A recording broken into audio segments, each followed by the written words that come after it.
The COVID-19 pandemic has caused us to change the way we live. It has impacted the aggregate demand and aggregate supply of economies around the world. COVID-19 measures such as lockdowns and pessimistic outlook have caused reductions in C, I, and X-M, which are components of aggregate demand. Aggregate demand is the sum of consumer expenditure, government expenditure, investments, and net export revenue. These factors lead to lower AD. As a result, negative actual growth occurs due to the drop in real GDP. The output gap increases, hence we can infer that demand-deficient unemployment has worsened.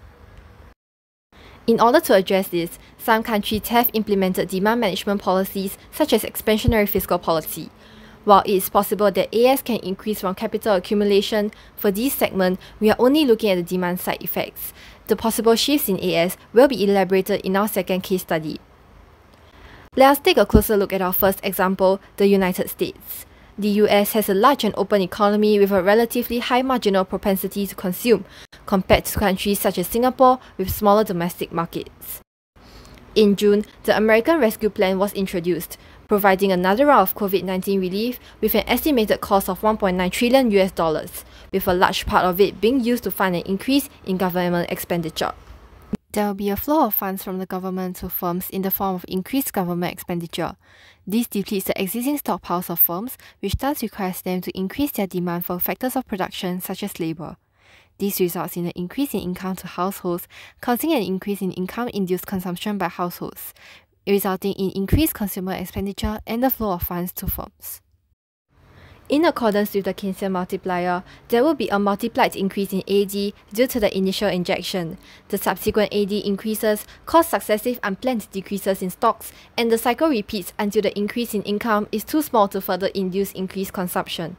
Assuming the US is not producing at maximum capacity, the multiplier effect causes real national income to increase more than that of the initial rise in AD. The final change in real GDP is given by the formula as shown. This indicates actual growth and the reduction in output gap. Hence, we can infer that demand-deficient unemployment has decreased. Similarly, Singapore has also implemented multiple budgets over the course of last year as an expansionary fiscal policy to address the decrease in AD due to the pandemic. In comparison to the US, the effects of the fiscal policy may be limited due to the smaller multiplier. Singapore's multiplier is smaller as we have a higher NPS due to compulsory savings in the form of CPF and higher NPM due to dependence on imports as we have limited natural resources. These negate the lower NPT caused by low tax rates which are used to attract foreign investors to boost economic growth. Hence, with a large NPW and small NPC, K is smaller.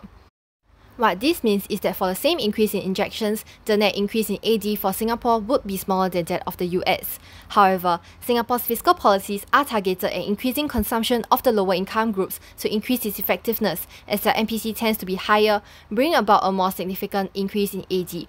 This also contributes to achieving inclusive growth and equity. However, we should not forget that the pandemic has also caused AS changes to the economy. Let us now consider an economy that is similar to Singapore, Hong Kong.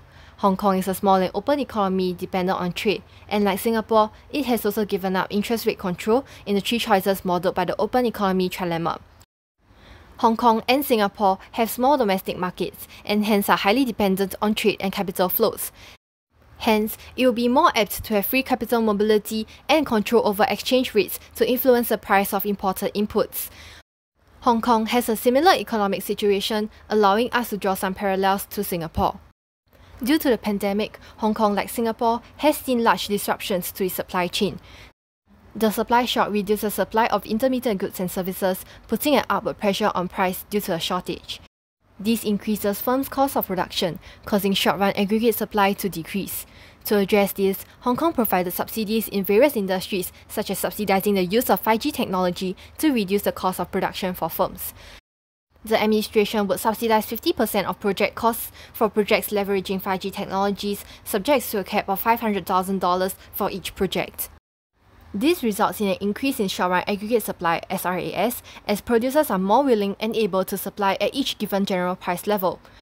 Compelled by competition, they pass on cost savings to consumers and hence anticipates an increase in planned expenditure of consumers, indicated by movement along the AD. While most of such subsidies may not have an immediate effect to address cost-push inflation, they can bring about long-term benefits as they can potentially increase productive capacity to reduce cost of production permanently, unlike temporary measures such as rental waivers.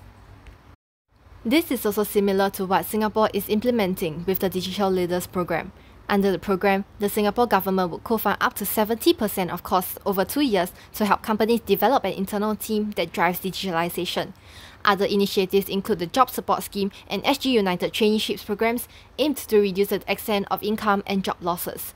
Such policies are appropriate in Singapore's context, as these developments are in line with Singapore's goal of building a smart nation. Furthermore, training and upskilling workers to reduce cost of production would increase productivity of our workers and help us gain comparative advantage in technologically advanced sectors. Since Singapore is highly dependent on labour as a resource, this helps us remain competitive as a knowledge-based economy, attracting more foreign direct investments and thus boosting economic growth. In summary, we can gain some insights from the policies used by the US and Hong Kong with regards to its applicability to Singapore in the long term. Although having a smaller MPC entails having to use larger injections, fiscal policy like those of the US remain applicable in Singapore. This is because, under the premise that Singapore has a strong economic recovery from the pandemic, it's likely that Singapore can ensure intergenerational equity in the long run when subsequent budget surpluses are accumulated. However, policies implemented by Hong Kong may be more applicable considering the high similarity in nature of the economy.